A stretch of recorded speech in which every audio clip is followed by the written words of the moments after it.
గులాబీ జెండా ఎగరడం ఖాయమంటూ కేటీఆర్ నిన్న మాట్లాడుతున్నటువంటి మాటల్లో కాంగ్రెస్ సర్కార్పై ప్రజల్లో తీవ్ర అసంతృప్తి. ఎమ్మెల్యే ఆది శ్రీనివాస్ బాండ్ పేపర్ హామీలు ఏమయ్యాయి?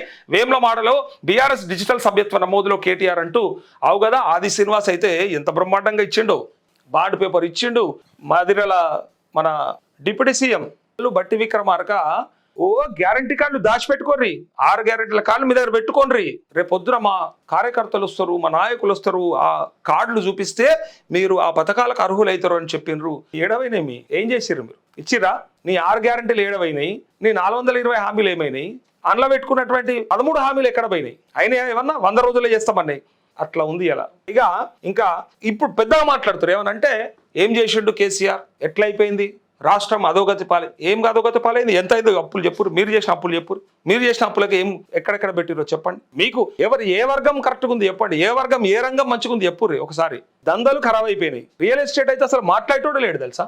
ఏడికి తీసుకొచ్చి పెడితే ఇలా ఏమైపోయిందో అర్థమవుతుంది. అయితే కేటీఆర్ ఏమంటారంటే తీవ్ర అసంతృప్తి. ఇది ఎగ్జాక్ట్ గా అంటే బీఆర్ఎస్ చెప్తుందనే కాదు, మీరు కావాలంటే పోయి ఎక్కడన్నా ఏ గ్రామంలో అడగండి, చెప్తారు అసంతృప్తి ఉందా లేదా, ఏమైంది. ఇదిగోండి ఒకసారి చూడండి. చీకట్లో చిరుదీపంలో ప్రారంభమైన బీఆర్ఎస్ పార్టీ ఎన్నో ప్రతికూల పరిస్థితులను తట్టుకొని నిలబడిందని, రాబోయే రోజుల్లో మళ్ళీ గులాబీ జెండా ఎగరడం ఖాయమని ఆ పార్టీ వర్కింగ్ ప్రెసిడెంట్ కె తారక రామారావు ధీమా వ్యక్తం చేశారు. రాజన్న సిరిసిల్ల జిల్లా వేములవాడ నియోజకవర్గ డిజిటల్ సభ్యత్వ నమోదు కార్యక్రమంలో శనివారం ఆయన ముఖ్య అతిథిగా పాల్గొని ప్రసంగించారు. ఎన్నో ఒడిదుడుకులను తట్టుకొని చరిత్రలో నిలబడిన పార్టీలు తెలుగుదేశం, బీఆర్ఎస్ మాత్రమేనని ఆయన ఈ సందర్భంగా గుర్తు చేశారు.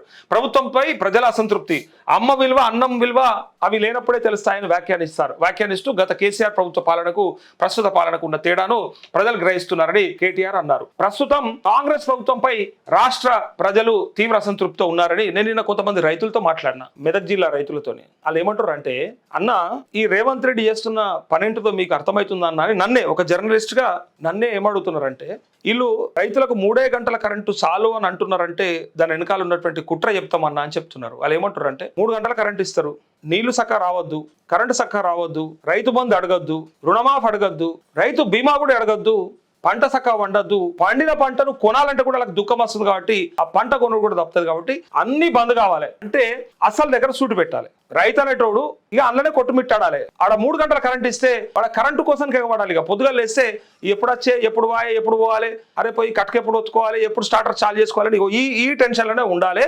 ఆ పార్కం కూడా ఆ 1-2 గంటలు ఇచ్చే ఆ 3 గంటలు వాళ్ళు చెప్పేది ఏదైతే ఉందో అది కనుక ఇచ్చి పంట పండకపోతే వాడు అలా చచ్చిపోవాలి. పెట్టుబడి పెట్టి ఇటు పెట్టుబడి సాయం అవసరం లేదా అంటే అట్లా తయారు చేస్తున్నారు రైతులని, అట్లా ఇబ్బంది పెడుతున్నారు. వీళ్ళన్నీ కూడా తీసుకొచ్చి ఫార్మర్స్ ని ఇబ్బంది పెట్టడానికి, అగ్రికల్చర్ ని సర్వనాశనం చేయనికే చేస్తున్నారు.